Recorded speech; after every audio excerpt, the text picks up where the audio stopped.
Hello and welcome to How to Write a Short Film with me, Anthony Hett, the film coach. In this episode, I'm going to be once again sticking with structure. Don't worry, this is the last time, and I'm going to be taking a look at the hero's journey. As with the 3-act structure and the Dan Harmon story circle, which I discussed in my previous 2 videos, the hero's journey is a model that is used in narrative fiction to divide the story into different sections. In the case of the hero's journey, as laid out by Joseph Campbell, the story is broken down into 3 sections known as the departure, the initiation and the return, while within those 3 sections there are 17 different steps in total. Now, unlike in my previous videos with the 3-act structure and the Dan Harmon story circle, I'm not going to discuss the individual steps of the hero's journey. If you want to learn more about the different steps within the hero's journey, then maybe check out my blog, which you can find on my website, thefilmcoach.com, and also do some further research around the hero's journey as well as the 3-act structure and the Dan Harmon story circle. Instead of looking at the individual steps, I'm just going to take a few minutes to discuss why I think the hero's journey is so successful and how you can use it in your screenplay. Now, while researching myths from around the world, Campbell noticed that the vast majority of the myths followed the same basic story patterns. And from these patterns, he was able to list 17 different story steps. Now, as well as these myths, there are also many famous and successful books and films that also follow the hero's journey. For example, The Lord of the Rings, Star Wars, The Matrix, Die Hard, and many more as well. Now, one of the main reasons for it being so popular and successful is that the hero's journey taps into the desire that we have as people to try and be the best version of ourselves that we can be. The hero's journey shows the audience that it is possible to overcome any obstacle in order to become the person that we want to be, as long as you want it enough and you try hard enough to get it.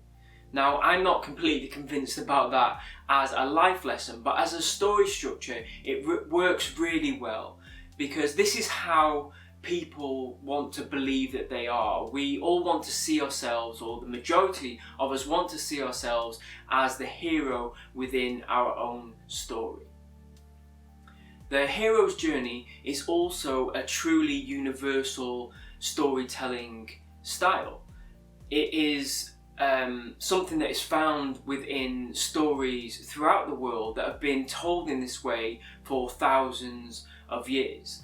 And the details and the characters might change, but the issues that people face and the stories that they tell are similar throughout the whole of the world. Now, the hero's journey has sometimes been used as this kind of one-size-fits-all story structure. But I would highly recommend looking at it as, don't look at it as this kind of paint-by-numbers kind of formula. Instead, look at it as this kind of less rigid, more flexible structure that is a set of guidelines. The audience has seen the hero's journey play out hundreds of times, and so if you're going to use it, it might be, important to try and look at it in a new and interesting kind of way. So try to look at it as a guide, not as a blueprint that needs to be followed step by step.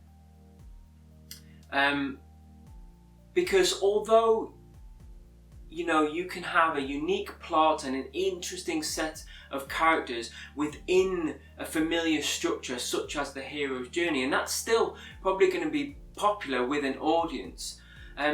I think it's important to try and look at it in an interesting or new, different kind of way, because you can still, for example, follow the hero's journey but not use all the steps, or you can use the steps but you can use them in a different order.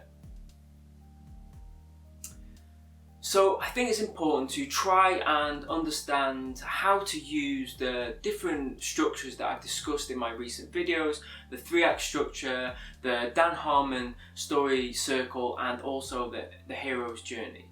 But to try and look at them in a different way, an interesting way, because otherwise you're probably just going to end up writing an uninspiring and predictable story, and nobody really wants that. So those are my thoughts on the hero's journey. Just before I finish, there is one more point that I want to make. I think it's really very important to remember that the hero can take on any form. Heroes come in all shapes and sizes. Amazingly, they can even, they don't have to be male. I know, mind blown. But they don't even actually have to be human. So bear that in mind. But those are my thoughts on the hero's journey. I hope that you found this video helpful. If you did, give it a like, leave a comment below, share it with other people who you think might find it helpful. Maybe you know some new or inexperienced filmmakers, or maybe you know some teachers that might find it helpful for their students. Subscribe to the channel if you haven't already, and turn on notifications so you're notified for my upcoming videos. My next video will be on the topic of knowing your characters.